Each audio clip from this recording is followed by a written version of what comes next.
소명이라고 하는 그 좋은 책을 쓴 오스 기니스는 미국의 청교도들의 그 삶을 얘기하면서 이렇게 말합니다. 그들은 오직 한 분의 청중 앞에서 살았다라는 겁니다.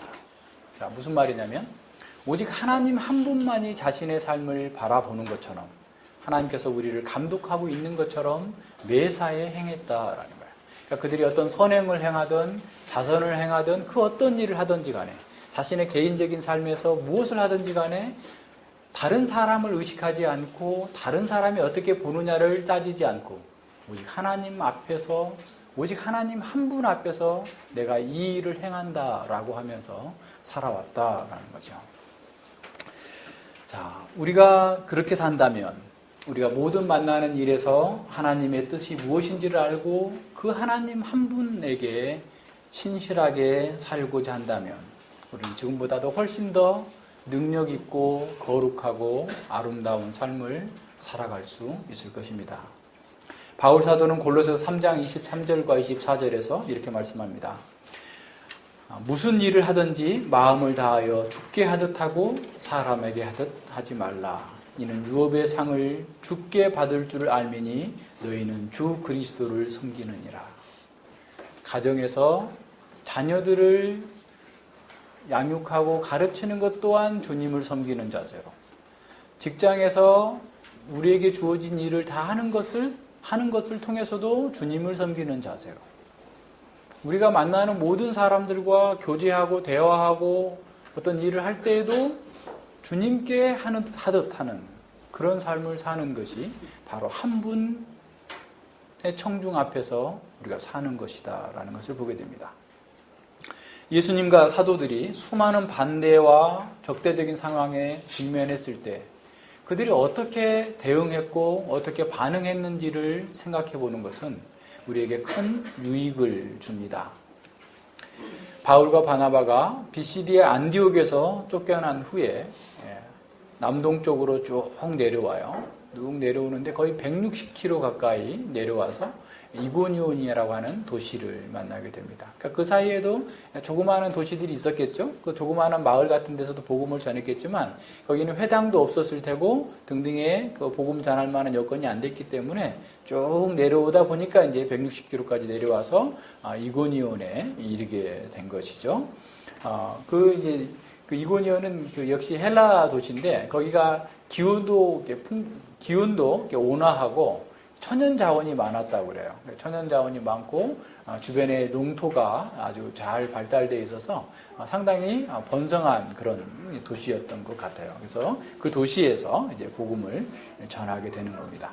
근데 이제 이고니온에서 복음을 전하는 것도 보면 비시디 안디옥에서 전하는 것과 비슷한데 한 가지 첨가된 게 있다고 한다면 주께서 그들과 함께 하심으로써 표적과 이적을 행하게 하셨다라는 내용들이 거의 더 첨가돼서 나타나게 됩니다.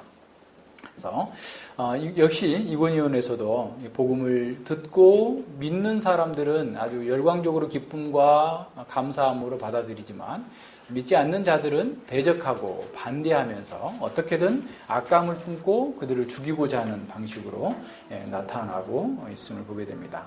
자, 이런 상황 속에서 바로 사도들은 오직 한 분의 청중께서 보시고 있는 것처럼 사람들이 어떻게 반응하든지 사람들이 어떻게 반대하고 어떻게 자신들을 해하려고 하는지에 대해서는 오히려 2차적인 문제고 하나님 앞에서 그 문제를 바라보면서 그 상황의 여건에 개의치 않고 성령의 능력으로 말씀을 담대하게 증거하는 사역을 감당하고 있음을 보게 됩니다. 1절에 보십시다. 1절에 보면 이에 이고니온에서 두 사도가 함께 유대인의 회당에 들어가 말하니 유대와 헬라의 허다한 무리가 믿더라 그랬어요. 근데 여기서 우리말 번역에서 아주 중요한 단어 하나가 빠졌어요.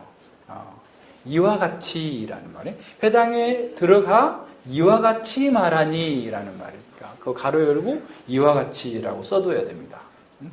소우라는 말이죠. 그럼 이와 같이라는 말은 어떤 말이겠어요? 비시디의 안디옥에서 했던 방식으로, 그죠?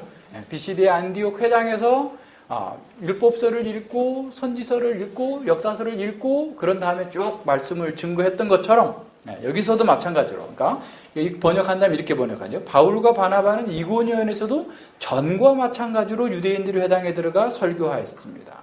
그리하여 수많은 유대인과 헬라인들이 믿게 되었다라는 그 표현이 1절을 그렇게 번역해야 되는 거죠. 그래서 바울과 바나바는 비시디아 안디옥의 회당에서 전했던 그 마찬가지 방법으로 복음을 전했다라는 거죠. 그러니까 경건한 유대인과 이방인들이 함께 있는데 그 상황에서 율법의 참된 의미를 가르쳐주고 율법으로 근거해서 율법에서 예언되었고 역사와 선지서에서 예언되었던 바로 그 예수 그리스도를 풀어서 가르쳐준 거죠. 그러니까 예수 그리스도의 부활과 죽으심이 그냥 어떻게 역사 가운데 우연히 발생한 것이 아니라 하나님께서 1500년 이상 계속해서 말씀하시고 증거하셨던 바로 그 말씀의 성취였다라는 사실을 보여주고 있는 거죠.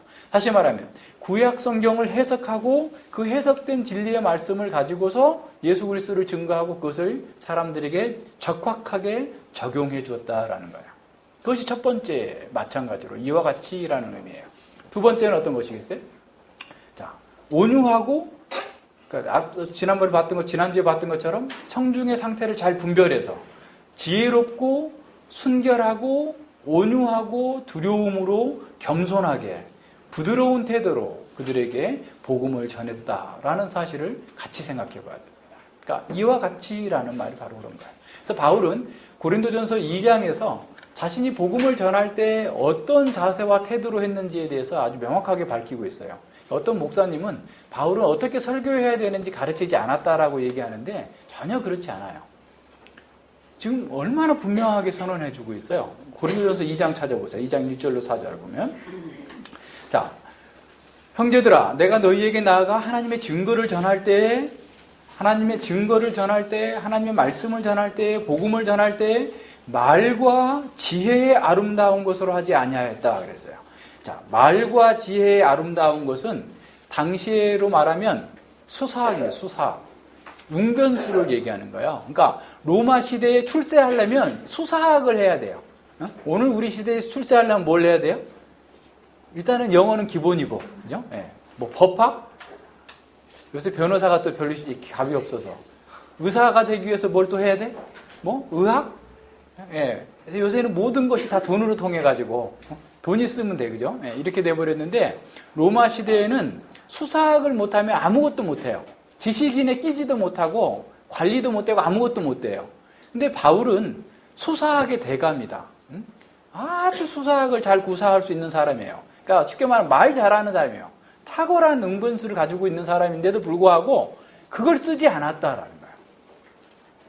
얼마나 놀라워요? 자신이 가지고 있는 특장점을 사용하지 않았다. 왜 그랬느냐? 보세요. 내가 너희 중에서 예수 그리스도와 그의 십자가에 못 박히신 것 외에는 아무것도 알지 아니하기로 작정하였습니다. 그러니까 사람들에게 좋은 말로 해가지고 예수님을 막 포장해가지고 멋진 분으로 영웅으로 이렇게 소개하지 않았다는 거예요. 오직 십자가에 못 박힌 예수 그리스도. 내가 너희 가운데 거할 때 약하며 두려워하며 힘이 떨었노라. 두려워했어요. 약하고 힘이 떨었어요.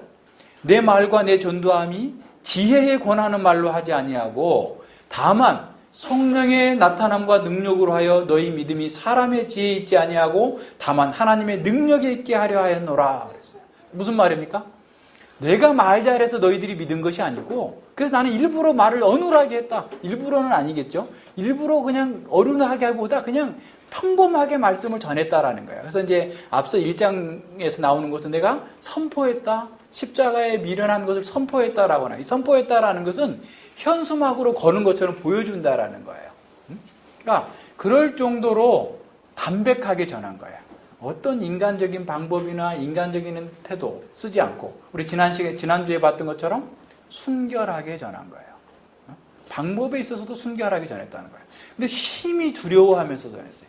내가 이 말씀을 전하는데 내가 사람들을 설득하고 내가 다른 막 좋은 예화를 들어서 사람들에게 감동을 줘가지고 확 몰려들게 하고 눈물 흘리게 하고 이렇게 하면서 사람들을 끌어모으려고 하지 않았다라는 거예요. 왜 그렇게 하지 않았어요?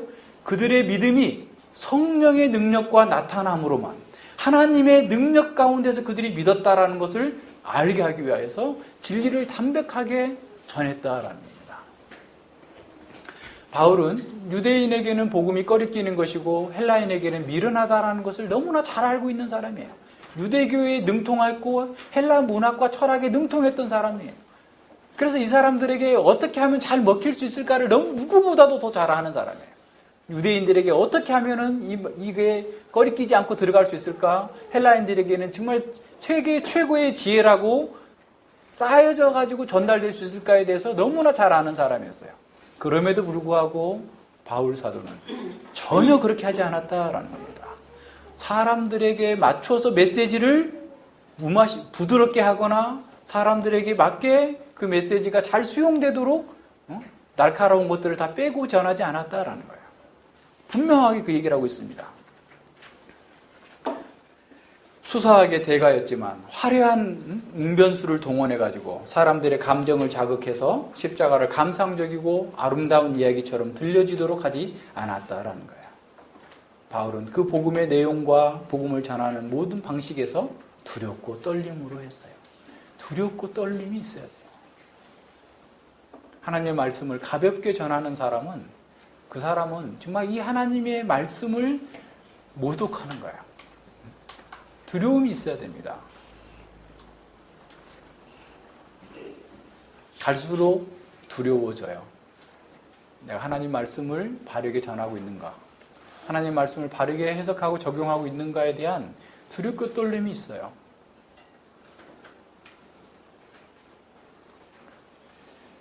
이와 같은 방식이에요. 전에 했던 방식대로 복음을 전하는 자는 자신의 지혜와 자신의 능력이 아니라 성령의 나타남과 능력으로 사람들에게 믿음이 주어진다는 사실을 확신하고 그렇게 믿고 해야 됩니다. 오늘날 사람들은 새로운 방식, 새로운 전략으로 복음을 전하기 위해서 얼마나 많은 프로그램들을 만들어내고 있는지 몰라요. 많은 사람들이 과거와는 다른 방식으로 복음을 전해야만 성공할 수 있다라고 광고하고 있어요. 기독교 잡지나 묵상집에 나오는 그런 광고들 한번 보세요. 다 수많은 기관과 수많은 단체들에서 광고를 하지만 한 가지 동일한 점이 있다는 건 뭐겠어요? 자기들 같이 하면, 새로운 방식을 도입하면 더 많은 사람들을 불러들일 수 있고 더 많은 성공을 거둘 수 있다라고 얘기하는 거예요. 새로운 전도 방식, 새로운 전략이 교회를 성장시킬 수 있으니까 와서 배우라 라고 하는 얘기입니다. 그러나 에레미야 6장 16, 17절을 한번 보십시오. 이것은 현대에만 있었던 일이 아니에요. 과거에도 마찬가지입니다. 사람들은 늘 새로운 길, 새로운 방법을 찾았어요. 에레미야 6장 16, 17절에서 여호와께서 이같이 말씀하시되 너희는 길에 서서 보며 옛적 길 곧 선한 길이 어디인지 알아보고 그리로 행하라. 옛적 길 곧 선한 길이 어떤 것인지를 알아보고 그 길로 가라라는 겁니다. 그러면 너희 심령이 평강을 얻으리라 하고 전했으나 그들의 대답이 우리는 그 길로 행치 아니하겠노라. 하나님의 방식 그거 다 안 되잖아요. 그래서 바벨론으로 가고 애굽으로 가고 자기 방식대로 계속해 나가는 거예요. 현실의 힘을 의지하는 겁니다. 인간의 방법, 인간의 지혜를 의지하는 거예요. 또 하나님께서 말씀합니다. 내가 또 너희에게 파수꾼을 세웠으니 수많은 선지자들을 세워서 말씀을 전했어요. 나팔 소리를 들으라. 선지자들이 전하는 그 하나님의 말씀을 들으라 하였으나 그들의 대답이 우리는 듣지 않겠노라. 이사야 28장의 말씀처럼 식상하다라는 거예요. 경계에 경계를 더하고 교훈에 교훈을 더하고. 그건 유치원 수준에서 애들이 하는 것이 지금 우리가 그거 하겠어요? 우리는 새로운 방법 나가는 거야. 지금도 무슨 신앙 고백을 얘기해? 500년 전에 만들어 놓은 그 신앙 고백을 지금도 공부한단 말이야? 지금 이 시대에 맞게 해야지. 라고 하는 사람들이 지금 한국 교회에 90% 이상이에요. 신앙 고백을 가르치지를 않아요. 뭘 얘기합니까? 다 새로운 방법이에요. 새로운 걸 도입해서 사람만 많이 모으면, 그래서 더 돈이 많아지고 더 힘이 있으면 그걸 성공했다라고 생각하는 거예요. 한번 생각해 봐야 돼요. 이와 같은 방법으로 바울은 어느 지역을 가서 각각의 방식을 바꾼 게 아니었어요. 심히 두렵고 떨림으로 하나님께서 원하시는 것, 하나님께서 기뻐하시는 것, 하나님의 말씀을 해석하고 적용하고 그 말씀에 따라서 사람들이 성령님 안에서 회심하고 변화되기를 그와 같은 방법으로 동일하게 했던 겁니다. 어느 곳에서나 마찬가지예요. 많은 사람들이 하나님께서 정하신 옛적 길, 선한 길을 버리고 자기 소견에 오른 대로 세상의 지혜와 자기 지혜를 따라서 나아갑니다. 하나님께서 정하신 그 전도의 방법, 전도에 미련한 것은 지금 이 영상의 시대에 맞지 않는다. 스마트폰 시대의 사람들에게는 맞지 않는다. 지금 상처받은 현대인에게는 맞지 않는다. 그러면 수많은 다른 방식들을 만들어내는 거예요. 그러나 그것은 오류일 뿐만 아니라 하나님의 길을 거부하는 배도일 뿐입니다. 사람이 하나님보다 지혜로울 수 없습니다. 우리는 성경에서 가르치는 그 방식대로 그 말씀대로만 해야 돼요. 로마서 8장 6절에서 육신의 생각은 사망이고 성령의 생각은 생명과 평안이다 라고 말씀하셨는데 말씀을 전하는 전도의 방식에서도 마찬가지입니다. 동일하게 적용할 수 있어요. 사람들이 원하는 방식으로 육신에 맞추는 방법으로 사람은 더 모을지 모르지만 그 속에는 사망이 왕노릇하고 있을 거예요. 그러나 우리가 하나님의 방식대로 하나님의 말씀대로 성령의 인도하심을 따라서 한다면 그것이 어떤 일이라 할지라도 어떤 어려움이 있다 할지라도 우리는 생명을 누리고 평강을 누리게 될 거예요. 거기서 물러서면 이와 같은 방법으로 했던 것을 물러서게 되면 우리는 넘어지게 될 겁니다. 바울과 바나바는 동일하게 이와 같은 방식으로 하나님의 말씀을 순전하게 전했습니다. 그들은 사람들이 원하는 선호하는 방식을 쓰지 않았고 오직 성경을 풀어서 가르치면서 성령 하나님을 의지하면서 두렵고 떨림으로 담대하게 복음을 전하게 되자 유대인들과 헬라인들이 허다한 무리가 믿게 된 거예요. 사람이 해서 된 것이 아니라 성령님께서 역사하심으로 된 겁니다. 율법을 바르게 해석해주고 율법의 근거에서 이스라엘 역사 전체를 보여주면서 그 역사의 절정으로서 예수 그리스도께서 우리의 구주이시다라는 사실을 전달해 준 거죠. 사람들이 매 안식일마다 읽었던 그 말씀의 의미를 알지 못했었는데 그 뜻을 풀어서 가르쳐주고 그 속에서 예수 그리스도의 구원의 길을 보여주자 허다한 사람들이 믿었던 거예요. 오늘날 사람들이 성경 100도겠다 1000도겠다 수많이 했다고 하는데 뜻을 알지 못하고 있고 있어요. 이해하지 못하고 있죠. 그런 사람들에게 여러분이 말씀을 풀어서 가르치는 것. 이와 같은 방법이 그거예요. 하나님의 말씀을 풀어서 가르쳐요. 다른 프로그램을 사용하지 말고 하나님의 말씀, 그들이 읽고 외우고 있는 그 말씀이 의미했던 바가 무엇인지를 가르쳐주는 거예요. 성경을 정확하게 풀어서 가르치는 것을 빼고 뭐든지 다 하는 현대교회가 얼마나 무참하게 패하고 있습니까? 완전히 세상의 포로가 되어버렸어요. 찾을 수가 없습니다. 그런 속에서 어떤 희망을 기대하겠어요? 어떤 답을 찾을 수 있겠어요? 우리는 말씀을 온전히 풀어서 전하는 것으로 하나님의 방식대로 하는 것을 통해서 믿음을 경험하게 하고 생명과 평강을 누릴 수 있도록 만들어주는 겁니다. 자, 이렇게 그러면 하나님의 방식대로 전하게 됐을 때 이렇게 허다한 무리가 믿지만 또 한편에서는 하나님의 방법으로만 하면 육신적인 사람들은 심각하게 대적합니다. 빛이 강할수록 어둠이 심각하게 대적해요. 그러니까 우리가 말씀을 전하면서 그냥 조금씩 다 용납해주고 가령 하나님 말씀대로 하지 않고 조금씩 용납해주고 사람들을 위해주고 뭐 치료받고 뭐 위로해주고 맨날 그런 식으로 하면 사람들도 좋아할 거예요. 그런데 그것으로는 위로가 안 된다. 죄에서 떠나야만 위로가 된다라고 강력하게 얘기하면 할수록 사람들은 더 대적할 겁니다. 순종하지 않는 유대인들이 이방인들을 선동해가지고 형제들에게 악감을 품게 하는 거예요. 옛 방식대로 하는 것은 싫어하지만 사람들이 새로운 방식, 새로운 프로그램을 열면 제자 훈련이 정말 이 하나님의 말씀대로 옛적 길을 서게 했다면 그렇게 많이 환영받지 못했을 거예요. 저는 그렇게 봐요.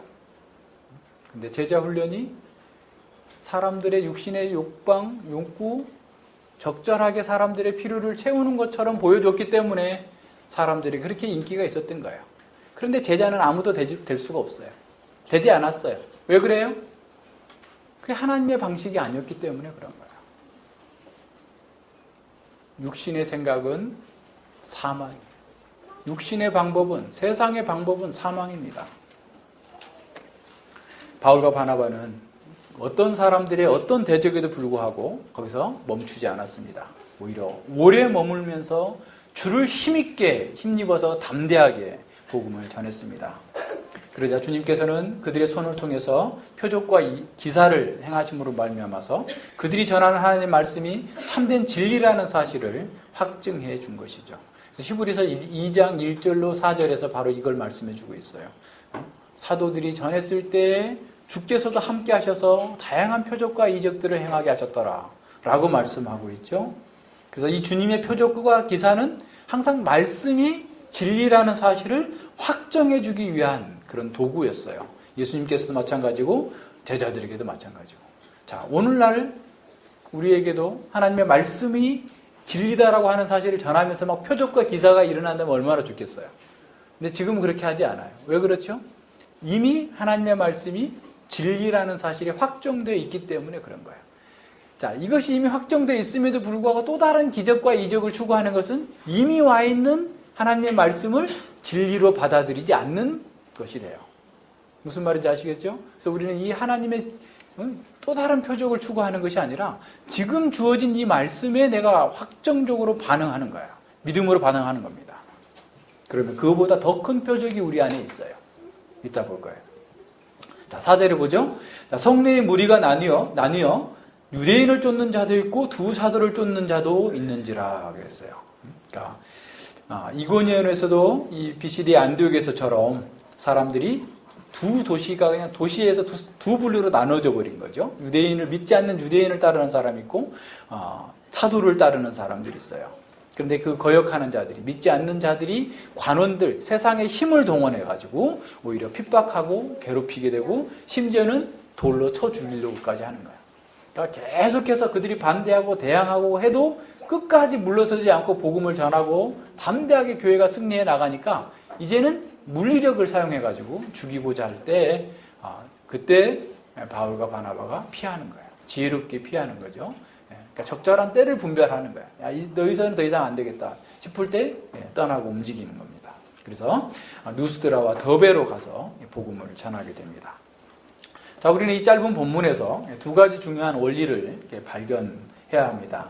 첫 번째는 이 복음이 이 대적들을 통해서 계속해서 확산되고 있다라는 거예요. 이게 정말 중요한 거예요. 그러니까 대적들은 사실 복음을 없애버리고 사라지게 하려고 촛불을 꺼버리려고 하는데 횃불이 되는 것처럼 이 복음의 불을 끄려고 하는데 더 번져나가는 이런 상태로 나가고 있는 것을 보게 됩니다. 그래서 비시디아 안디옥에서 다시 150km나 떨어져 있는 160km나 떨어져 있는 이고니온에서 더군다나 거기서 또 누스드라와 더베까지 계속해서 복음이 전파되는데 이들이 어떻게 보면 바람을 불어서 더 키워주고 있는 그런 상황이 되는 것이죠. 그래서 대적자들은 오히려 복음의 확산을 위하여서 조력하고 있다라는 사실을 보여줘요. 이건 이미 봤던 것처럼 사도행전 8장에서 스데반의 순교로 인하여서 헬라파 유대인들이 유대와 사마리아로 쭉 흩어짐으로 말미암아가지고 유대 지역과 사마리아까지 복음이 증거되고 빌립을 통하여서 에디오피아 내시에게까지 복음이 증거되어졌던 것처럼 계속해서 복음은 놀랍게 확산되고 나아가고 있음을 보게 됩니다. 그래서 복음이 계속해서 나아갈 때마다 정말 더 큰 영향력을 나타내 보여주고 있는데 특별히 이고니온의 성이 둘로 나누어질 정도로 복음의 영향력. 이제 복음이 이 기간이 얼마나 된지는 모르겠지만 뭐 수년이 걸린 건 아니에요. 한두 달 그 정도의 시간에 폭발적으로 예수님 믿는 사람들이 늘어나가지고 그냥 반이 예수님을 믿었다 할 정도로 이 사람들이 복음에 지금 반응하고 나왔다라는 사실을 보게 되면 얼마나 놀라운 일입니까? 그죠? 이처럼 하나님의 복음은 어떤 순간에서도, 어떤 상황에서도, 어떤 방해에도 불구하고 결코 멈추지 않는다라는 겁니다. 오히려 고난과 핍박이 복음의 불길을 더 확산시키는 거대한 바람처럼 복음을 전달시켜주고 있어요. 마태복음 13장의 그 천국 비유 중에서 예수님께서는 31절과 32절에서 그 겨자씨 비유를 말씀해 주십니다. 또 비유를 베풀어 가라사대 천국은 마치 사람이 자기 밭에다 갖다 심은 겨자씨 하나를 같으니 이는 모든 씨보다 작은 것이로되 자란 후에는 나물보다 커서 나무가 되며 공중의 새들이 와서 그 가지에 깃드느니라 그랬어요. 겨자씨 보신 분 있어요? 이 겨자씨는 굉장히 작아요. 그러니까 우리 참깨의 한 10분의 1 정도의 크기 정도로 들깨, 참깨 그 정도로 작습니다. 후 불면은 그냥 입김에도 콧김에도 날아갈 수 있을 정도로 작은 그런 거예요. 그런데 그것이 자라면 2m, 3m까지 커요. 그래서 그냥 나무처럼 커요. 식물인데도, 1년생 식물인데도 불구하고. 그래서 많은 새들이 와서 깃들일 정도가 된다라는 거예요. 자, 하나님 나라의 복음은 처음에 시작할 때 정말 아무도 관심 갖지 않는 예수님으로부터 시작됐어요. 사도들에게 시작됐어요. 그런데 지금 이 만국이 와서, 공중의 새들은 많은 나라들을 가리키거든요. 만국이 그 나무에서 깃들이고 안식을 누리는 것처럼 하나님 나라에 와서 모든 민족들이 하나님 나라의 안식에 참여할 수 있게 될 것을 말씀하셨는데 지금 그것이 이루어져 가는 과정입니다. 그래서 온 세상 가운데 하나님 나라가 증거되어지고 있어요. 오늘날 많은 교회들이 타락하고 교회적 본질을 잃어가고 있음에도 불구하고 어두움의 상황인 것처럼 보인다 할지라도 참된 교회를 통해서 복음은 계속해서 전진하고 있습니다. 중국으로, 소수민족들 사이로, 많은 사람들 속으로 하나님의 나라는 계속해서 전진하고 있어요. 복음은 2000년 동안 계속해서 확산되고 있죠. 예루살렘에서 유다와 사마리아로, 안디옥으로, 그리고 이 구브로로, BCD의 안디옥으로, 유럽으로, 그리고 영국에서 미국으로, 미국에서 다시 우리 아시아로, 또 자꾸 동쪽으로 계속해서 복음은 지금 확산되고 있습니다. 계속 나아가고 있어요. 복음은 전진하는 동안 수많은 핍박과 방해와 고통을 당했지만 결국 승리하게 됩니다. 요즘에 촛불 집회에서 계속 두 가지 노래가 많이 불려진다고 하는데 첫 번째가 뭐죠? 어둠은 빛을 이기지 못한다. 진실이 반드시 이긴다. 우리는 결코 포기하지 않는다. 라고 하는 그 목소리로 아이들이 노래를 부르는 그 영상을 이렇게 봤는데 사실이죠. 진리는, 어둠은 빛을 이길 수 없어요. 결국 드러나게 돼 있습니다. 하나님께서 드러내시는 거예요. 하나님께서 진리의 하나님이시기 때문에 이기는 거예요. 복음은 어떤 상황 속에서도 이겨나갈 겁니다. 예수님이 다시 오시는 날까지 복음이 없는 것처럼 보이는 그런 순간이 있다 할지라도 복음은 계속해서 전진하고 더 분명하게 빛을 발하게 될 것입니다. 자, 그래서 우리는 우리의 삶 속에서 여러 가지 어려움들이 있고 고난을 당한 것, 이것에서 우리가 머물러 있어서는 안 돼요. 우리가 이 본문을 보면서도 그냥 선교사들이 이렇게 말씀을 전하다가 고난을 당했구나, 박해와 핍박 속에서도 복음이 전달됐구나, 이런 정도에서 멈추면 안 됩니다. 우리는 그들의 수고를 통해서 역동적으로 땅끝까지 전진하고 있는 하나님 나라와 복음을 볼 수 있어야 됩니다. 자, 동시에 우리가 생활하는 현장에서 선교사로 파송받은 선교사임을 자각해야 돼요. 우리가 살고 있는 지역에서, 우리의 직장에서, 우리의 가정에서, 우리를 통하여서 복음이 증거될 수 있고 전진해야 돼요. 우리의 마음속에서도 복음이 전진하고 하나님 나라가 더 확장되어져야 되고 우리의 삶의 주변 환경 속에서 나타나야 됩니다. 자, 우리 한번 점검해 봅시다. 우리의 고백과 우리가 복음을 구현하는 삶으로서 주변 사람들이 우리 때문에 복음에 관심을 갖게 되고 있는가? 우리의 증거와 삶을 통해서 하나님의 다스림의 그 아름다운 모습이 드러나고 있는가? 불의한 세상 가운데에서 우리가 복음을 증거하는 방법이 정말 온전하게 드러나고 있는가? 공평과 정의를 실현하면서 하나님의 말씀을 따라서 살고 있는가? 자신의 이익이 아니라 하나님 나라의 이익을 위해서, 하나님 나라의 전진을 위해서 복음에 합당한 삶을 살고 있는지 우리 스스로 점검해 봐야 됩니다. 많은 사람들이 신앙생활을 그냥 자신이 원하는 것을 얻고자 하는 것으로 생각해요. 그러나 그것은 종교적인 탐심입니다. 그건 기독교 신앙이 아니에요. 진정한 기독교 신앙은 하나님의 약속을 믿고 그 약속을 붙들고 하나님과 동행하면서 하나님 안에서 만족을 누리고 하나님과 기쁨의 교제를 하는 거예요. 자, 한번 생각해 보세요. 신앙생활을 통해서 자기가 원하는 것을 얻고자 하는 사람과 신앙생활을 통해서 하나님의 뜻을 이루고자 하는 사람, 둘 중에 누가 행복하고 누가 능력이 있고 누가 아름다운 사람일까요? 사람들은 다 전자라고 생각해요. 경험해보지 못했기 때문에.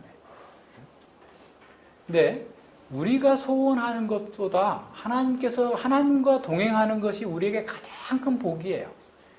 하나님의 임재가 우리에게 복이에요. 그러니까 이것을 누리지 못하는 사람들은 자꾸 자기 차원에서 기독교를 생각하는 거예요. 그러나 기독교는 그러면 세상의 종교와 전혀 다를 바가 없어요. 우리의 만족이 아니에요, 사실은. 내가 원하는 걸 얻고자 하는 것이 아니에요. 하나님께서 원하는 것을 내가 이루면서 그 속에서 내가 복을 누리고 만족을 누리고 안식을 누리는 겁니다. 만약에 그렇지 않다면 기독교나 불교나 뭐 이슬람이나 어떤 이런 샤머니즘과 전혀 다를 바 없는 것이죠. 정말 진정한 기독교는 우리가 정말 왕 같은 제사장이고 택하신 민족, 거룩한 백성으로서 이 땅 가운데에서 하나님의 선하심을 증거하고 드러내는 것을 통해서 복을 누리는 거예요. 한번 생각해 보세요. 우리가 어린아이들이 생각할 때 어린아이들이 보통 이제 장래 꿈이 뭐냐라고 하면 요새 아이들은 다 돈 잘 버는 거, 돈 잘 버는 직업이 자신에게 갖고자 하는 그런 꿈이라고 생각하죠. 근데 한번 생각해 보세요. 돈 잘 번 사람이 행복한 사람이 있어요? 그럴 거라고 생각해요. 그럴 거라고 생각해. 근데 그렇지 않아요. 힘을 더 많이 가지면 행복할 거라고 생각하는데 그렇지 않아요. 그럼 누가 행복한 사람이에요? 제우? 누가 행복한 사람이에요? 하나님의 말씀을 따라 사는 사람이 행복한 사람이에요. 하나님과 동행하는 사람이 행복한 사람이에요. 그래서 세상을 얻고자 하는 사람은 세상과 하나님을 다 잃어버려요. 그런데 하나님을 얻고자 하면 하나님과 세상을 다 얻을 수 있어요. 오는 세상까지 얻을 수 있어요. 순서를 바꾸면 안 돼요. 그러니까 하나님을 빙자해서 세상을 얻고자 하는 사람은 하나님도 잃고 세상도 잃어요. 지난주에 어디 제소자가 편지를 보냈어요. 책을 좀 보내주세요. 저는 세상을 쫓다가 이렇게 어떻게 보면 교도소까지 오게 됐어요. 정말 가능하다면 제가 책을 돈 내고 사보는 것이 맞는데 그러실 수 있다면 책을 보내주시면 저희가 저뿐만 아니라 함께 제소자들이 나눠서 보겠습니다. 그래서 이제는 세상을 따라 살지 않고 주님을 따라 살겠습니다. 라고 하는 편지를 받았어요. 진솔한 편지 같잖아요. 어쨌든 돈 보내달라는 것도 아니고 책을 보고서 하나님 말씀대로 살아보겠다고 하는데 안 보내줄 이유가 없죠. 더 보내주고 싶은데 일단은 그분이 원하는 대로 2권을 보내줬어요. 세상을 쫓다가 저는 여기까지 왔습니다. 그러나 여기서 주님을 알게 됐고 주님의 말씀대로 살고 싶은데 책 좀 보내주세요. 그러는 거예요. 세상을 쫓는 것에 어떻게 보면 더 궁극적인 것은 이제 지옥의 영원한 감옥인데 그분은 거기서 멈추고 다행이라도 어떻게든 예수님을 만났다면 정말 복 있는 사람인 거죠. 세상을 쫓는 것은 결국 우리에게 있는 모든 것을 다 앗아가 버리는 거예요. 하나님을 쫓으면 우리는 하나님을 얻기 때문에 세상을 다 얻어요. 왜냐하면 이 세상이 하나님의 것이니까. 그렇지 않겠어요? 우리가 하나님이 이 세상의 주인이기 때문에 내가 하나님의 자녀가 되면 우리가 세상을 다 얻는 거예요. 실제로 갖지 않았어도 내 거예요. 그죠? 그 정도로 담대해요. 어떤 사람이 그냥 사자처럼 잡아먹으려고 하면서 막 내놓으라고 하는데 겉으로는 그렇게 말하지 않지만 우리 속으로는 어떻게 얘기하죠? 하나님 것 가지고 너무 까불지 마. 주여 이걸 보시옵니까? 이 사람을 보고 계십니까? 주께서 원하시는 대로 하겠나이다. 며칠 있다가 양처럼 돼가지고 당신 하고 싶은 대로 다 하세요. 내가 언제 죽을지 모르는데 내 아들한테든 잘해 주십시오. 이러는 거예요. 왜 그랬어요? 하나님 것이잖아요. 저는 뭐 그 사람이 그러든 저러든 상관없어요. 그죠? 하나님께서 기뻐하시는 대로 하십시오. 하나님께서 원하시는 대로 되기를 원하나이다. 그런데 하나님께서 그의 마음을 다 바꾸신 거죠. 우리 무슨 상황이 있는지 알 수 없어요. 그렇지만 그렇게 바뀌었어요. 하나님을 얻고 세상을 얻어야 돼요. 그리고 하나님이 있으면 세상 없어도 돼요. 그렇지 않아요? 하나님이 있으면 다 없어도 돼요. 이런 마음으로 살아야 됩니다. 그래서 우리가 구원받은 것은 이 땅에서 잘 먹고 잘 살다가 멋지게 뭐 해외여행 돌아다니고 뭐 안 가본 데 없이 다 다녀보고 못 해본 것 없이 다 즐겨보고 그러고 하나님께 오라는 게 아니에요. 우리가 이 땅에서 정말 하나님과 함께 사는 것이 얼마나 복되고 즐겁고 행복한 것인지를 우리의 고백과 삶을 통하여서 사람들에게 보여주라. 그게 선교적 사명인 거예요. 그것이 빛인 거예요. 그것이 우리에게 주어진 하나님께서 우리에게 주신 복이고 특권인 겁니다. 이것을 빼놓고 뭘 원하고 있어요? 자, 그것이 아무리 고난스럽고 어렵고 힘들다 할지라도 사실 그 별거 아니에요. 별거 아닙니다. 세상은 그거밖에 모르니까, 그거밖에 없는 것이라고 생각하니까 그것 때문에 죽고 살고 해요. 자살하기도 하고 뭐 별 일을 다 벌어지고 있어요. 그러나 그건 아무것도 아닙니다. 자, 우리가 거룩한 백성이요 정말 이 세상을 위한 제사장으로 살려면 어떻게 해야 될까? 무엇이 필요할까? 자기의 틀에서 벗어나야 돼요. 그게 첫 번째입니다. 우리는 앞서 우리가 신앙 고백에서 본 것처럼 부패한 육신을 가지고 있기 때문에 종교적인 일을 하면서도 주님의 이 복음 사역을 하면서도 자기중심적으로 하는 거야. 내가 편하게, 내가 더 많은 이익을 얻기 위해서, 내가 뭘 하기 위해서, 맨날 자기 여기에 빠져 있는 거야. 우리가 이게 넘을 수 없는 이 부패한 어떤 중독이에요. 중독이에요. 자, 이것을 부정하여 나가야만 그 일을 이룰 수 있어요. 할 수 있어요. 만약에 자기 틀에서 벗어나지 못하면 형통하면 교만해지고 또 뭔가 잘못되면 의기소침해요. 과도하게 의기소침하고 또 다른 사람들에게 대해서 막 혈기를 부리면서 자꾸 그 안 좋게 영향을 미치는 거죠. 자, 자기 십자가를 진다라는 것은 이런 자기 중심적인 그런 소욕을 없앤다는 거예요. 근데 거기서 멈추지 않아요. 자기 십자가를 지는 것은 자기 소욕을 부정하는 그 소극적인 것에서 멈추는 것이 아니라 적극적으로 주님을 따르는 거예요. 내 십자가를 지고 나를 따르라고 그랬잖아요. 그러니까 내가 이런 거 저런 거 안 하는 것에서 머물러 있는 게 아니라 주님의 뜻을 이루기 위해서, 주님의 교회를 위해서, 주님의 교회적 사명을 이루기 위해서 적극적으로 나를 드리는 삶을 사는 것이 자기를 부정하는 겁니다. 그런 사람을 통해서 이 교회와 하나님 나라의 복음이 전진하고 나가는 거예요. 어떤 역경과 어려움 속에 나가는 겁니다. 바울과 바나바 한번 생각해 보세요. 사람들이 아무리 반대하고 능욕하고 대적한다 할지라도 포기하지 않았어요. 줄을 힘입어서 오래 있어서 복음을 전하였다라는 거예요. 교회를 위해서 헌신적으로 사역을 했어요. 끝까지 견디면서 주님의 일에 최선을 다한 겁니다. 많은 고통에서도 불구하고 자신의 안위보다 하나님의 교회를 위한 사역에 혼신의 힘을 쏟았어요. 14장 19절 이하에 보면 루스드라에서 돌로 맞아서 죽어요. 죽은 것처럼 돼가지고 성도들이 장사 지내려고 모여있는 그 같은 상황이 있었는데도 불구하고 털털 털고 일어나서 아이고 나 영양제 좀 맞아줘, 나 입원 몇 달 해야 되겠어, 진단서 끊어와 이러지 않고 교회를 위로하고 교회들에게 복음을 전하고 또 나아가서 복음을 전한 겁니다. 하나님께 사로잡힌 사람, 하나님 나라의 그 정체성을 아는 사람, 거룩한 백성과 제사장 나라가 되어야 된다는 사실을 아는 사람, 그 사람의 특징이 바로 그런 거예요. 자기를 부인하는 사람은 자신의 육체의 소욕에 머물지 않고 교회를 위해서, 주님을 위해서 담대하게 싸워 나가는 사람입니다. 이것이 우리에게 있어야 돼요. 육신의 소욕을 죽이는 것은 적극적인 일이지만 더 중요한 것은, 더 역동적으로 해야 될 것은 주님의 교회적 사명을 이루는 일에 우리 자신을 헌신해 내는 거예요. 이 일을 더 잘할 수 있으려면 성장해야 됩니다.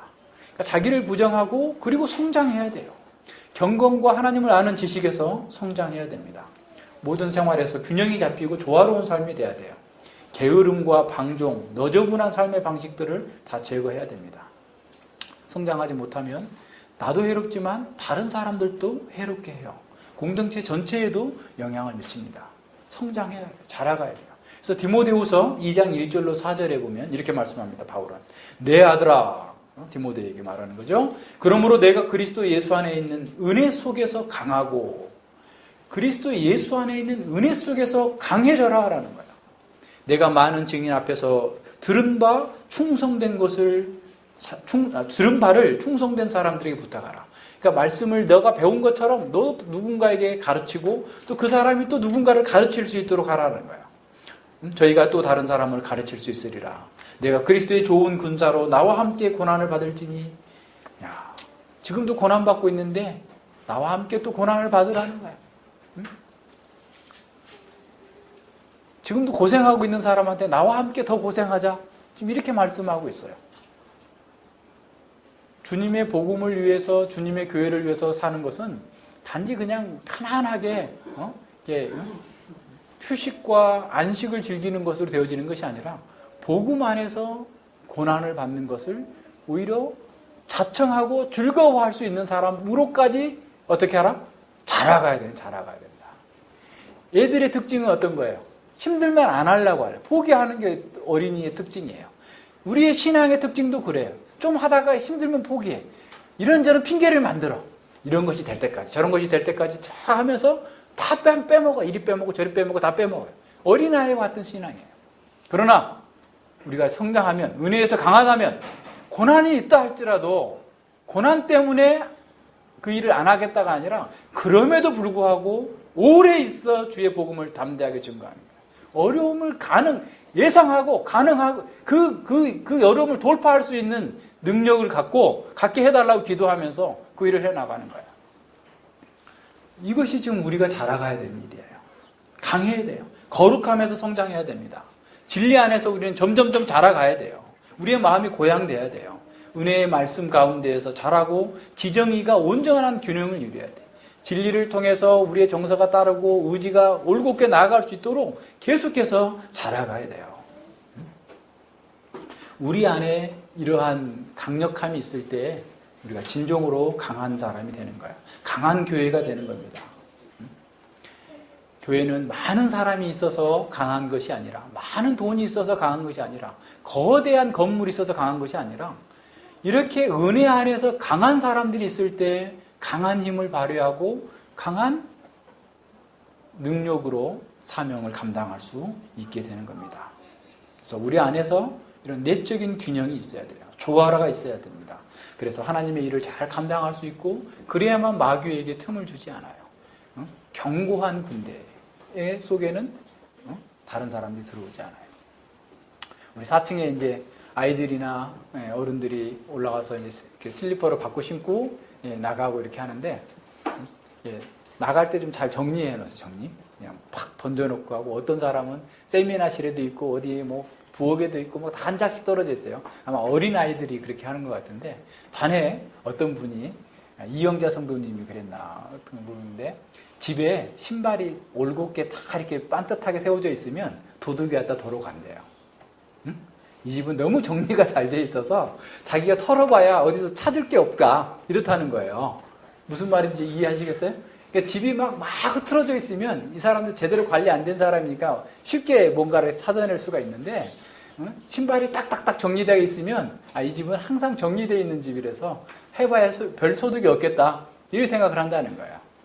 자, 우리 내적으로 우리의 마음과 우리의 공동체가 진리 안에서 온전한 균형과 조화를 이루면서 딱 서 있을 때 마귀가 틈을 타지 못하게 되는 거예요. 우리가 이런 면에서 성장하고 자라가야 됩니다.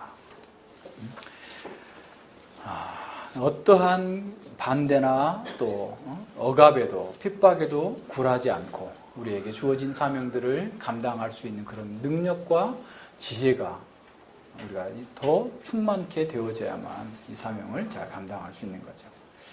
자, 두 번째로 보면 복음이 가는 곳마다 항상 분열이 있다라는 사실을 우리는 생각해 봐야 됩니다. 어느 사회나 복음이 들어가기 전에는 수천 년이 지나도 거의 변하지 않아요. 뭐 그들의 종교도 변하지 않고 사회 시스템도 변하지 않고 뭐 등등의 모든 가치관들이 변하지 않습니다. 세계관이 변하지 않아요. 근데 기독교가 들어가면 그 순간부터 이제 분리가 시작되는 거야. 복음에 반응하는 사람은 기독교 세계관으로 나올 거고 그렇지 않은 사람은 기존의 세계관들이 있는데 계속해서 거기에 다툼이 있어요. 어려움이 있어요. 분리가 일어납니다. 이거 이상한 일이 아니에요. 그럴 수밖에 없어요. 왜 그럴까요? 예수님께서 주시는 그 평화는 세상 사람들이 원하는 평화가 아니기 때문에 그래요. 마태복음 10장에서 예수님께서 제자들을 파송하시면서 너희들이 가서 복음을 전하게 되면 화평이 아니라 다툼이 일어날 것이다, 분쟁이 일어날 것이다 라고 말씀하세요. 마태복음 10장 34절로 39절입니다.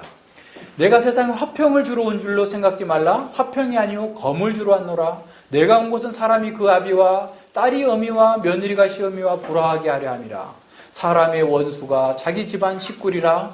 아비나 어미를 나보다 더 사랑하는 자는 내게 합당치 아니하고 아들이나 딸이나 나보다 더 사랑하는 자도 내게 합당치 아니하고 또 자기 십자가를 지고 나를 쫓지 않는 자도 내게 합당치 아니하니라.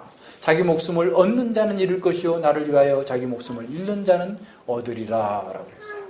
자, 예수님께서 세상에 화평을 주러 오지 않았다라는 말은 무슨 말이냐면 세상 사람들이 원하는 화평을 주러 오시지 않았다라는 거예요. 그래서 예수님이 주시는 그 화평은 하나님과 불화한 상태를 제거하는 화평, 죄를 제거해 주는 화평이에요. 근데 지금 사람들이 원하는 화평은 어떤 겁니까? 정의로운 사회, 더 많은 경제적인 안정을 누리는 사회, 온전한 사회, 자신의 힘으로 만들 수 있는 그런 이상적인 사회, 이상적인 환경, 그래서 거기서 만족을 얻고 더 많은 휴가, 더 많은 어떤 즐거움을 누릴 수 있는 그런 평화를 원하는 거예요. 그래서 경제성장이 평화를 주고 공평한 정권이, 정의로운 정권이 평화를 줄 것이다 라고 생각합니다. 하지만 예수님께서 주시는 평화는 그런 평화가 아니에요. 하나님과의 평화를 먼저 얻어야만 사람들과의 평화를 얻습니다. 자신의 죄를 하나님 앞에서 발견하고 그 죄에서 떠나서 하나님과 아무 거리낌 없는 평화가 있을 때 그 평화를 가진 사람은 이웃과도 평화를 누리는 거예요. 하나님과의 수직적인 평화가 있어야 수평적으로 이웃과의 사람들과의 평화가 있는 겁니다. 사람들은 하나님과의 평화가 없는 사이에서 죄로 똘똘 뭉쳐진 상태에서 사람들과의 평화를 찾으니까 맨날 거기서 갈등이 있는 거예요. 같은 정당 속에서도 맨날 싸우고 다투고 그러는 거죠. 이루어질 수가 없어요. 자, 복음은 그리스도 안에서 우리의 세계관과 우리의 가치관과 우리의 모든 것들을 새롭게 정립하도록 만들어줘요. 그렇기 때문에 기존의 세계관 속에 사는 사람들과 불평과 갈등과 분쟁이 있는 것은 너무나 당연한 거죠. 우리의 가족들 사이에서도 달라지게 되고 형제 사이에서도 달라지고 주변에 있는 사람들과의 사이에서도 분리가 일어날 수밖에 없어요. 자, 이것을 두려워해서 어떤 사람들은 복음을 부인하기 때문에 예수님께서 그들보다 나를 더 사랑하지 나보다 그들을 사랑한다면 나에게 합당하지 않는다라는 거예요. 이런 면에서 복음은 우리에게 절대적인 충성을 요구하는 거예요. 그래서 분리가 일어날 수밖에 없어요. 우리가 원해서 그러는 것이 아니라 실제로 그렇게 될 수밖에 없다라는 겁니다. 그러나 우리가 예수님의 제자로서 예수님과 함께 길을 간다고 한다면 우리는 이런 면에서 온전하게 변화되어서 나아갈 수 있게 돼요. 자, 우리는 사람들에게 예수님을 따르라. 예수님을 따르지 않는 길은 멸망과 사망의 길이다 라고 하는 사실을 전하기 때문에 사람들은 그것을 싫어합니다. 사람들은 자기 사랑, 자기 연민, 자기 추구적인 그런 삶 가운데에서 계속해서 살기를 원하고 그것을 더 많이 누리는 것이 자신들에게 복이다라고 생각해요. 그렇지만 예수님께서는 그것이 아니다라는 거예요. 그래서 복음을 받아들이는 그리스도인의 특징은 뭐냐면 하나님과 평화를 누려요. 그래서 예수 그리스도를 보지 못하지만 사랑하는 사람, 예수님 안에서 화평이 있고 하나님께서 하시는 그 모든 것을 내가 기쁨과 온유함으로 받아들일 수 있는 사람이 된 겁니다. 그래서 자기 안에 평화가 있어요. 하나님과의 평화를 누리는 사람은 자기 안에 평화가 있기 때문에 어떤 사람이 까칠하게 말하고 상처 주는 말을 하고 별말을 해도 그렇게 요동하지 않아요. 그 사람이 막 온갖 협박을 해도 예수님처럼 말하는 거죠. 주께서 너에게 허락하지 않는다면 너가 죽이고 싶어도 못 죽여. 까부지 마. 속으로 생각할 수 있는 거예요. 담대할 수 있는 거예요. 하나님과의 평화가 있기 때문에, 내 안에 평화가 있기 때문에 사람들이 거칠게 도전하고 막말을 해도 그냥 속으로 웃는 거예요.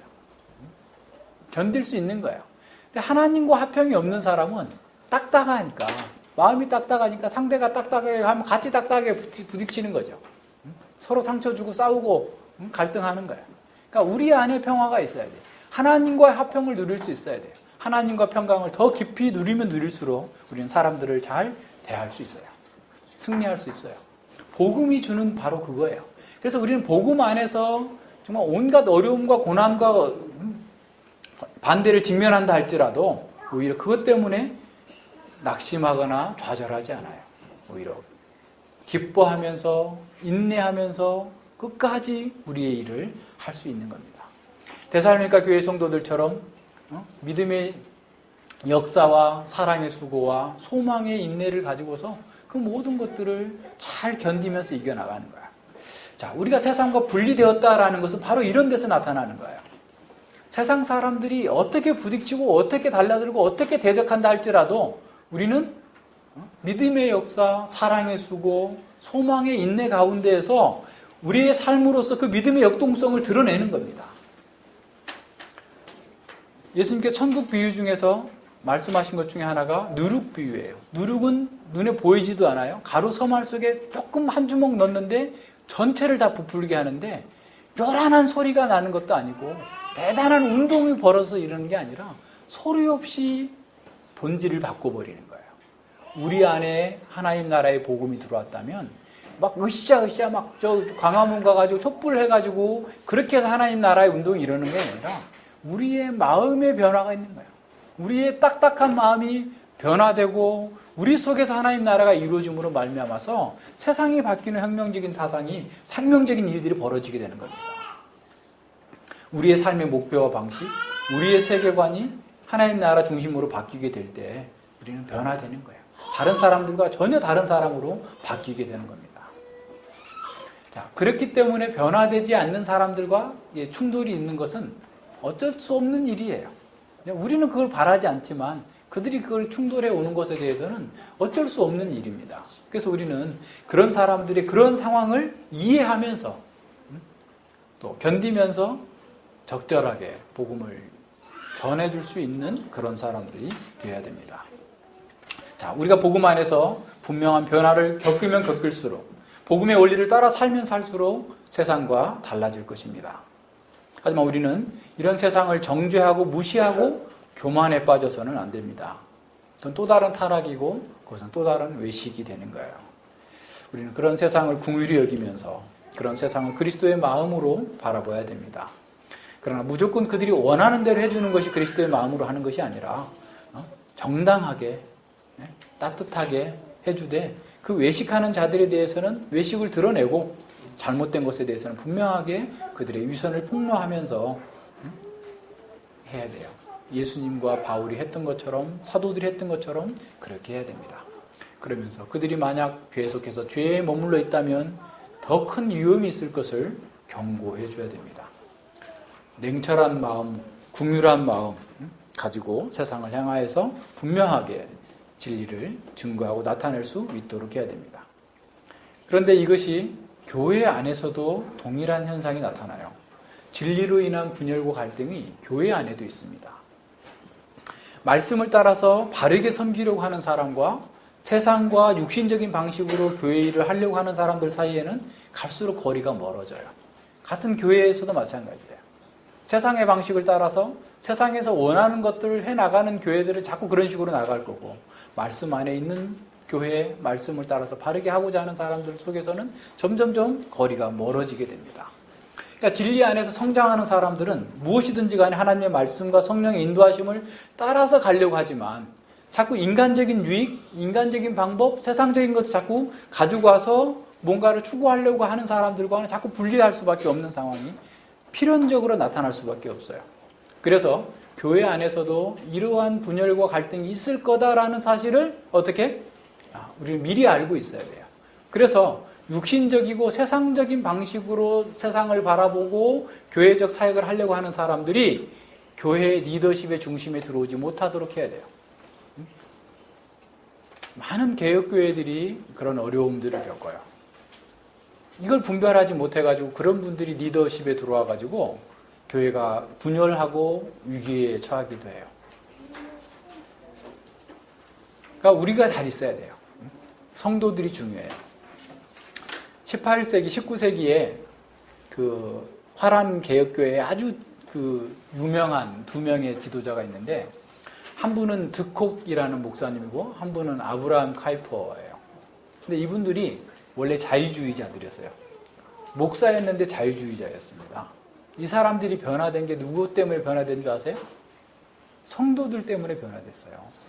성도들이 기독교 강요를 읽으면서 목사님 이 책 좋은데 한번 읽어보세요. 응? 신앙고백서 보면서 이거 한번 보세요. 이런 거 있어요. 이 사람들이 그걸 보고 변화됐어요. 하나님의 말씀을 소유한 성도들이 얼마나 중요한 일입니까? 우리가 말씀으로 분명하게 서서 말씀대로 하나님의 교회를 섬기지 않게 되면 자꾸 세상의 방식과 세상의 지혜, 사람의 지혜가 들어와서 자꾸 그 방향으로 잘못 나아가게 되는 거예요. 우리가 하나님의 말씀을 따라서 교회를 섬기고 하나님의 사역을 할 때 정말 진리 안에 복음 안에서 온전하게 하나 되는 방식으로 계속 나가지 않게 되면 어느 순간에 그렇게 나갈 수 있어요. 세상의 방식으로 나가는 거예요. 그러면 거기에는 분명히 뭐가 나와요? 분열과 갈등과 어려움이 있어요. 사망의 역사하는 상황이 되는 겁니다. 말씀 안에서 우리가 중요하게 서 있어야 될 이유가 바로 거기에 있는 거죠. 그래서 우리는 하나님 말씀대로만 더디더라도 말씀과 성령의 방식대로만 하겠다라고 결단하고 말씀을 따라서 교회가 바르게 서 나아갈 수 있도록 해야 됩니다. 자, 우리는 그리스도를 닮은 사도들처럼 신실한 증인이 되라는 부르심을 받았습니다. 이렇게 신실한 증인이 되기 위해서 무엇이 필요할까요? 먼저는 말씀을 잘 받아야 돼요. 그래서 입에는 꿀처럼 달았으나 배에서는 쓰게 되었던 그 두루마리를 먹었던 에스겔과 사도 요한처럼 말씀을 먹고 우리가 먼저 잘 소화를 해야 됩니다. 그래서 말씀으로 강해져야만, 성장해야만, 은혜 안에서 강해져야만 악감을 품고 대적하는 그 반대하는 세력들, 그것이 배에는 쓰는 것 같은 그런 고통이 있다 할지라도 담대하게 맞설 수 있어요. 어려움이 있다고 아이고 떠나버리지 않고 오래 있어 담대히 주의 복음을 전했던 사도들의 길을 갈 수 있는 겁니다. 우리가 가진 능력은 많은 자원을 소유하는 것에 있지 않습니다. 우리의 능력은 주님의 말씀을 구현하고 성령님의 인도하심을 따르는 것으로 배가가 되는 거예요. 우리의 능력이 부족하다면 더 말씀에 집중하고 더 성령님께 우리 자신을 의탁해야 되는 거죠. 우리는 말씀을 통해서 인도하시는 하나님께 순종함으로써 이 어두운 세상을 향하여 빛을 비춤으로써 구원의 길을 밝히는 증인들입니다. 그러나 성경은 우리가 기계적으로 어떤 길로 가라, 어떤 방향으로 가라라고 말씀하지 않습니다. 하나님께서는 성경을 해석하고 그 해석된 말씀을 오늘 우리 시대에, 우리 각자의 삶에 적용하게 하심으로써 우리를 인도해 가시는 거예요. 그래서 성경 말씀을 이제 연말이라고 제비뽑기 해가지고 2017년에 나에게 주시는 말씀 뭐 이런 식으로 들고 다니는 것은 성경을 사랑하는 것이 아니라 성경을 우상처럼 받드는, 우상화하는 어리석음인 것이죠. 성령님께서는 우리에게 성경 말씀을 깨닫도록 조명해 주십니다. 건전한 해석의 원리를 통해서 당시 1차 독자들에게 본문이 의미했던 바를 정확하게 깨닫게 하시고 그 말씀의 원리가, 교리가 오늘 우리에게 어떻게 적용되어야 하는지를 분별하게 하심으로써 우리를 인도해 가시는 것이죠. 교회는 이렇게 말씀과 성령의 인도하심을 따를 때 정결하게 됩니다. 교회가 참되고 온전한 증인으로 사역하기 위해서는 먼저 깨끗해져야 돼요. 그러니까 말씀을 알고 그 다음에는 깨끗해져야 됩니다. 자, 민수기에서 이스라엘 백성들이 광야로 진군하기 위해서 가장 필요했던 것은 군사적인 능력이나 경제적인 어떤 자원이나 그 어떤 외교적인 어떤 책략이나 전략이 아니었어요. 그들이 정결케 되어져야 된다. 정결케 되어져. 민수기 1장부터 4장까지는 정결하게 대열을 만들어요. 대열. 그리고 5장부터 8장까지 다뤄주고 있는 게 정결해야 된다. 정결. 정결케 되는 것이 가장 큰 중요한 일입니다. 사도 바울은 디모데후서 2장 20절로 21절에서 이렇게 말씀합니다. 큰 집에는 금과 은의 그릇이 있을 뿐 아니요 나무와 질그릇도 있어 귀히 쓰는 것도 있고 천이 쓰는 것도 있나니 그러므로 누구든지 이런 것에서 자기를 깨끗하게 하면 귀히 쓰는 그릇이 되어 거룩하고 주인의 쓰심에 합당하며 모든 선한 일에 예비함이 되리라. 자, 많은 사람들이 금그릇과 은그릇이 되기를 원하지만 깨끗한 그릇이 되고자 하지 않아요. 하지만 하나님께 쓰시는 그릇은 금그릇이나 은그릇이 아니라 깨끗한 그릇이에요. 그 사람이 얼마나 능력이 있느냐, 얼마나 재산이 많은가, 얼마나 좋은 대학을 나왔는가가 아니라 그 사람이 하나님의 사람으로 정결한 사람인가. 우리가 영적 전쟁에서 승리하기 위한 필수적인 조건은 하나님께서 우리와 함께 하시는 하나님의 임재입니다. 하나님께서 함께 하신다면 우리는 어떤 상황에서든지 승리할 수 있어요. 그런데 하나님의 임재를 담보할 수 있는 것이 뭐냐? 우리가 정결케 되는 거예요. 깨끗하게 되는 거예요. 그래서 우리는 끊임없이 정결한 삶을 추구해야 됩니다. 하나님 앞에서 정결하고 사람들 사이에서도 윤리적으로 건강하고 깨끗한 삶을 살기 위해서 말씀과 성령님의 인도를 받아야 됩니다. 우리가 말씀과 성령님의 인도함을 받는다면 우리는 어떤 상황에서도 승리할 수 있을 것입니다. 근데 한국 교회는 이것만 빼고 다 해. 말씀을 공부하는 것만 빼고 열심히 다른 걸 해. 우리는 어떻습니까? 우리는 성경 공부만 빼고 다른 거 다 열심히 하죠. 네. 성경 공부를 열심히 해야 돼요. 집중해야 됩니다. 신실한 증인은 말과 행동을 통해서 담대하게 복음을 전함으로써 하나님의 진리를 확증하는 사람입니다. 자, 이렇게 되면 동시에 어떤 일이 벌어져요? 하나님의 진리를 왜곡하고 서툴게 모방하는 거짓과 유선이 폭로되게 되어 있는 거죠. 신실한 증인은 사람들이 회개해야만 하나님 나라에 참여할 수 있다라고 선언할 뿐만 아니라 회개 없이는 망할 거다라는 것을 선언하는 거예요.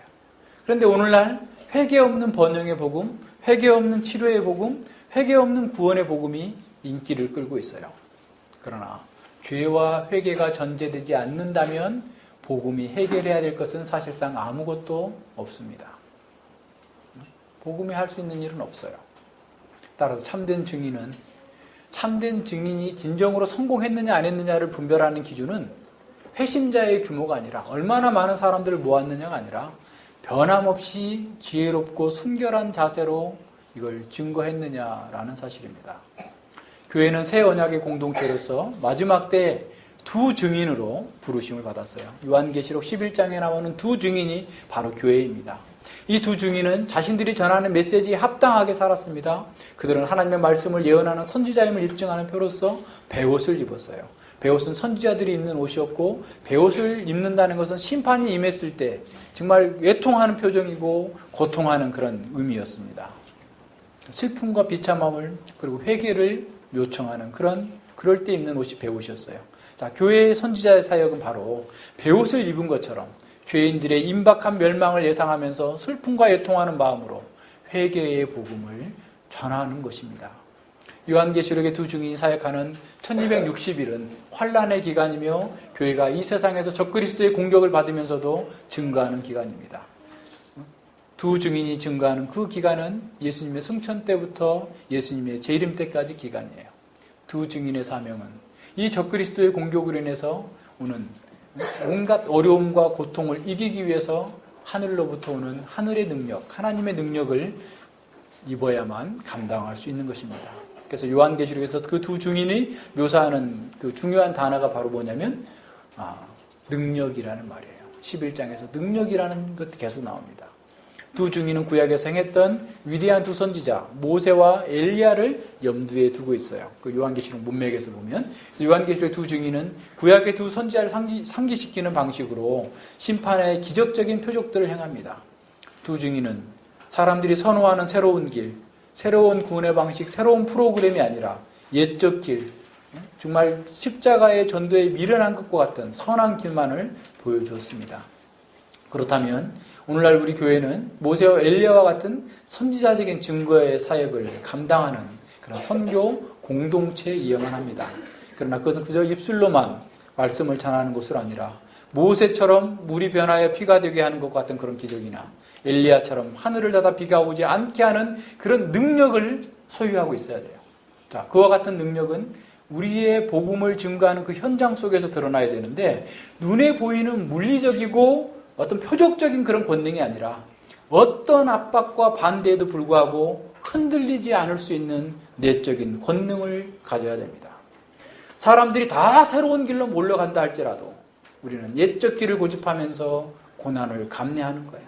거짓자들이 수많은 이적을 행하고 1년 만에 1000명, 몇천 명을 모았다 할지라도, 수많은 능력을 행했다 할지라도, 선교에 엄청난 성과를 냈다 할지라도 우리는 그것에 미혹되거나 흔들리지 않아야 돼요.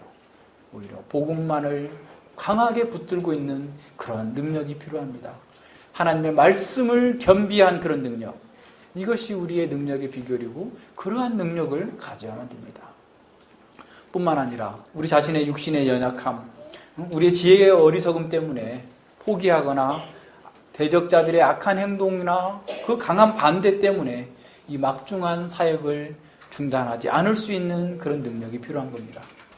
악한 자들의 책동에 지레 겁먹고 물러서지 않는 그런 능력, 죽음을 두려워하지 않고 증거하는 능력, 불의와 타협하지 않으면서도 온유하고 순결하게 대처하는 능력, 죽음 앞에서도 끝까지 그리스도께만 충성할 수 있는 그런 능력, 이러한 능력이 우리에게 있어야만 됩니다. 이것은 하늘에서 불이 내려오고 물이 피가 되게 하는 그러한 능력보다도 더 강하고 온전하고 필요한 능력인 것입니다. 우리는 어떤 어려움이 있어도 당황하거나 놀라지 않고 끝까지 견디면서 복음을 담대하게 증거하는 능력이 우리 가운데 있어야 합니다.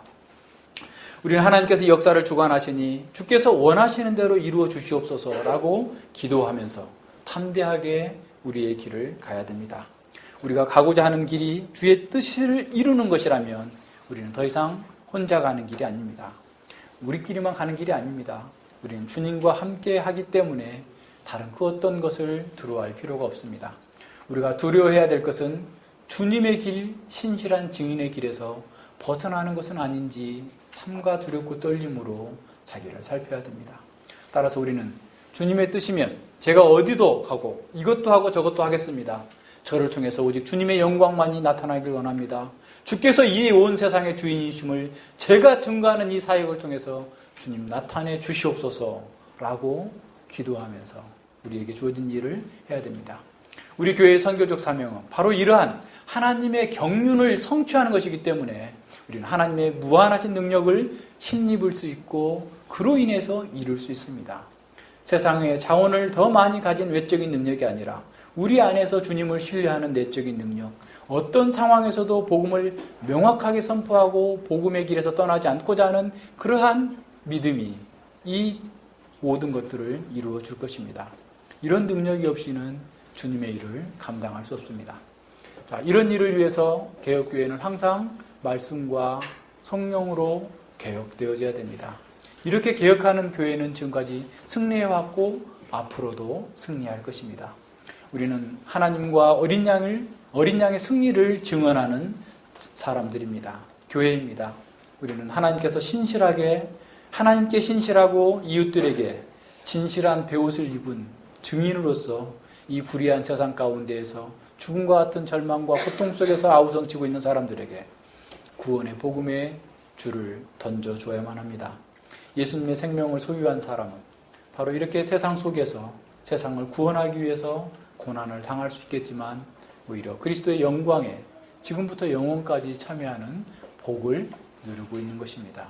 우리가 이 모두 정말 이렇게 복된 길을 끝까지 담대하게 나아갈 수 있는 저와 여러분 되길 바랍니다. 기도합니다. 예, 하나님 아버지 감사를 드립니다. 주님께서 사도행전 14장의 말씀을 통해서 저희가 이 세상 가운데에서 어떠한 자세와 태도로 주의 복음을 증거하며 하나님 나라의 영광을 드러낼 수 있을지를 말씀을 통해서 보았습니다. 아버지요, 저희들이 여러 가지 모든 면에서 부족하고 약하지만 하나님께서 저희들을 신실한 증인으로 부르셨고 신실한 증거를 위하여서 이렇게 말씀을 가지고 가르치셨사오니 아버지, 저희들이 더욱더 말씀 안에서 당하고 담대해져서 주님의 뜻을 이루는 거룩한 능력으로 이 세상에 어떠한 사람들이 어떠한 세력들이 대적하고 반대한다 할지라도 끝까지 올곧게 주님의 방식으로 주의 복음을 증거할 수 있는 교회가 되게 하여 주시고 그 일에 참여함으로써 우리가 말할 수 없는 기쁨과 영광 속에서 주님을 찬양할 수 있도록 함께 하여 주시옵소서. 감사드리며 예수님 이름으로 기도드립니다. 아멘.